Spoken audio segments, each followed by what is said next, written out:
Bonjour, bonsoir, c'est moi-même Rems qui rentre la caillou avec une nouvelle vidéo.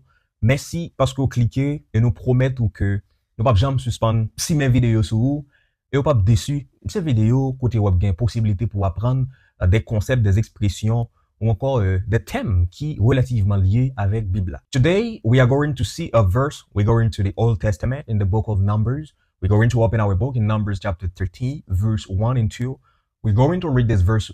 As always, we're going to read the verse and then try to read it in French. Après, nous finissons lire et en anglais et en français. Nous parlons bien sûr chita sous traduction parce que c'est ça n'a fait pour vous. N'a essayé aider au comparer ou encore essayer garder personnellement qui nuance qui gagne dans Jean anglais a dit et dans Jean français a dit et n'a regardé tout aspect grammatical qui gagne dans verset yo. N'a ajouté tout quelques expressions ou quelques petits bonus supplémentaires cap évidemment continuer à rider ou même teaser ou même qui s'est mordu de la langue anglaise pour que vous capable de continuer à apprendre cette belle langue qui s'appelle donc la langue de Shakespeare. Et les jours c'est ça une belle beauté pour vous. Restez là, pas aller non. On se verra tout de suite après cette pause que voici.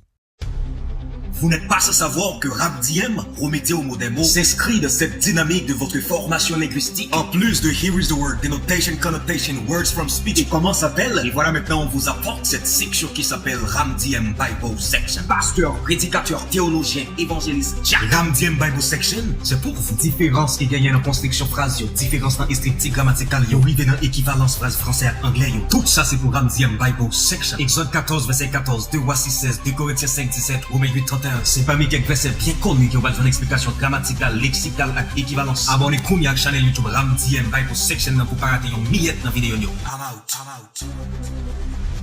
Donc, comme t'ai annoncé avant pause là, jodi an m'a montré ou on va essayer de traduire ou bien garder avec ou expliquer ou ça qui gagne grammaticalement, sémantiquement et tout dans cette traduction pour nous garder ce qui gagne difficulté. Nous allons essayer de garder ça qui gagne dans verset ça que nous voyons dans Nombre, Numbers chapter 30 verse 1 and 2.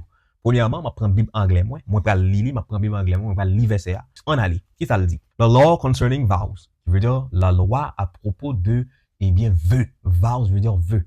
Qui ça le dit? Then Moses spoke to the heads of the tribes concerning the children of Israel, saying, "This is the thing which the Lord has commanded. If a man makes a vow to the Lord, or swears an oath to bind himself by an agreement, he shall not break his word. He shall do according to all that proceeds out of his mouth." C'est ça, oui, anglais a dit. Mettez Bible là, mettez Bible anglais là, on va regarder là maintenant dans Bible français là, pour nous être rapide, qui ça le dit, comment traduction on dit, après pour nous expliquer en détail. Moïse parla au chef des tribus des enfants d'Israël et dit, voici ce que l'Éternel ordonne. Lorsqu'un homme fera un vœu à l'Éternel ou un serment pour se lier par un engagement, il ne violera point sa parole. Il agira selon tout ce qui est sorti de sa bouche. C'est ça, verset a dit et en anglais et en français. On nous regarde maintenant qui ça qui gagne équivalence. Ça veut dire traduction phrase anglaise là qui ça le bail en français. On voit rapidement. Eh bien, the heads of the tribes. Moses spoke to the heads of the tribes. Quand ça le commencer. Il parlait à tête tribu, c'est pas tête. Si c'est tête ou dit, traduction langue étant erroné. Il pas bon. Là, the head, capable de traduire comme, le chef. Et c'est ça le dit même. Balbo deux côté comme ça. Dans l'institution, dans l'institut de langue, il est souvent demandé where is the head teacher. Côté monde qui est responsable pour préparer horaire, pour bailler professeur au lait, pour voir les bailler professeur il est sa head teacher. C'est même mot head là traduit comme chef ou bien principal. Deuxième côté occasion dans le gouvernement en Haïti, on doit dire par exemple who is the head of the government. Qui est le chef du gouvernement, ça nous est le prime minister, le premier ministre en Haïti, monsieur Didier Fils-Aimé is the head of the government. Qui traduit comme la tête du gouvernement, dans le sens littéral. Mais, il veut dire justement, c'est chef du gouvernement. C'est côté moi montre Moïse parla au chef des enfants d'Israël. Moses talked to the heads of the children of Israel. Deuxième partie, concerning, c'est comme ça des concernant, ou encore à propos des enfants d'Israël, concerning. On va l'expliquer ça plus devant. Et puis il dit, this is the thing that the Lord has commanded you to do. Qui traduit comme, voici ce que l'Éternel ordonne.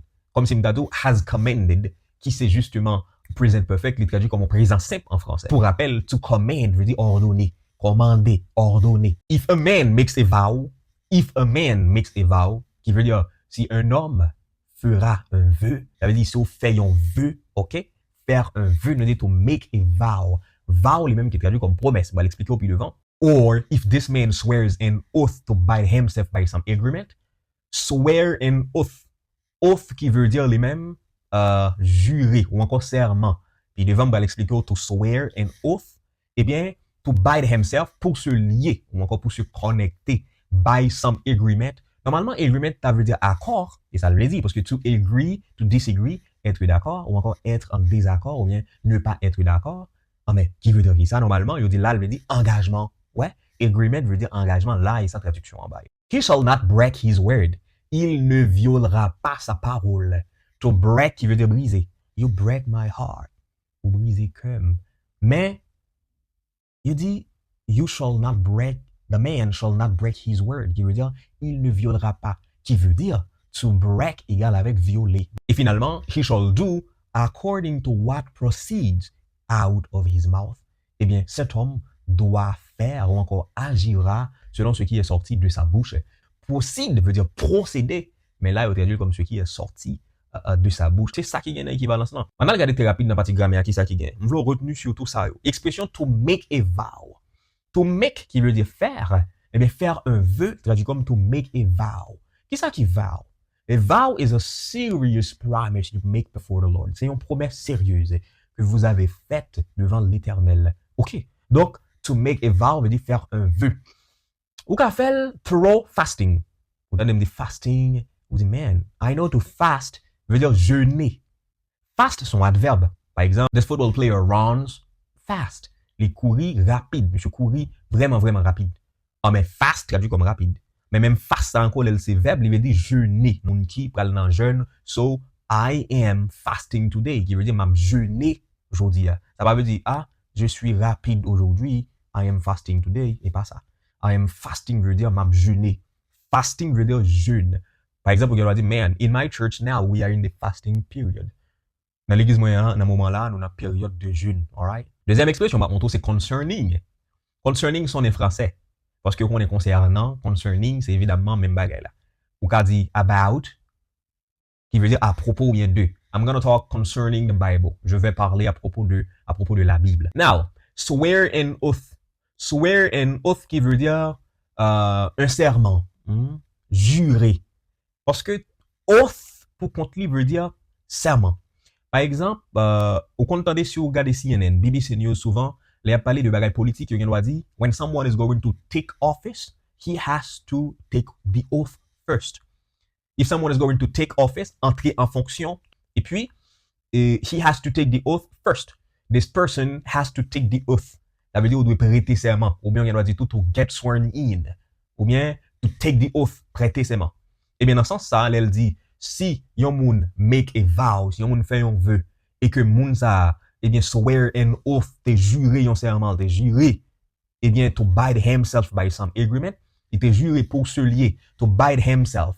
Là, il y a une conscience pronominale. En anglais, il m'a fait verbe pronominal, yo utilisé pronom réflexif, yo, himself, myself, herself, ourselves, pour montrer ça. En français, il vient traduire comme se connecter. Eh bien, to bind himself veut dire se connecter. Il a parlé de troisième personne du singulier. By some agreement, normalement, agreement traduit comme accord. Par exemple, we have an agreement with this company. Nous gagnons accord à compagnie ça. Mais là, by some agreement traduit comme par un engagement. C'est pas dire que traduction a un problème, non, mais elle pas tomber mot pour mot.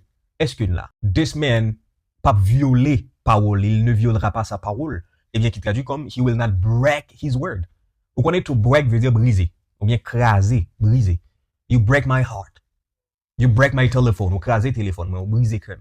Mais, to break my word, m'pas qu'à dire briser parole, moi. Il vient pas bien sens, il traduit comme violer propre parole, pam. Il y a une expression qui dit to break the rule. Comme si on monde qui a violé règle, comme si principe est établi dans l'espace. You break the rule of this company. So, violer principe company. So, you are a rule breaker. Et dernière partie, il dit, you shall do according to what proceeds out of your mouth. According, you shall do according. Donc, vous devez agir according to veut dire selon. Je me dit ça dans une vidéo précédente. En anglais, en pile, mon gars me fait faute ça, il dit according to me. Ça ne se dit pas en anglais. Ou pas qu'à dire according to me parce que, ou pas qu'à utiliser according to pour moi rapporter propre parole pam. Ou qu'à rapporter propre parole de l'autre monde. According to Mackison, according to Anderson, according to Frankie. Et RamDM is the best platform where you can learn the Bible terminologies according to Frankie, according to. Même pas qu'à dire according to me, non pas qu'à dire ça. Le ça pour me rapporter propre parole pam, qu'à dire in my opinion. Ou bien as far as I am concerned. if you ask me, I can say this, but m'pa ka di according to me. OK? Verset a dit, you shall do according to what proceeds out of your mouth. Proceed veut dire procéder. C'est pas posséder dans le sens, posséder ça, c'est pour moi, non, me dit procéder, qui veut dire avancer avec un bagage. Par exemple, je fais procéder à une explication, ça veut dire, moi, je vais avancer avec une explication, avec une illustration pour me courir, eh bien, ça m'a dit. C'est ça, on me dépote pour aujourd'hui, verset ça que nous jouons dans in the book of Numbers, chapter 30, verse 1 and 2. Nous avons regardé verset A sur le plan sémantique, grammatical, et puis équivalence et traduction. Tout c'est ça, nous dépote pour toujours continuer. Cliquez sur le bouton notification et partagez tout côté. On manière pour aider à recruter l'autre monde qui eux-mêmes pour abonner avec Ram DM Bible Section. Until next time, take care. I'm out.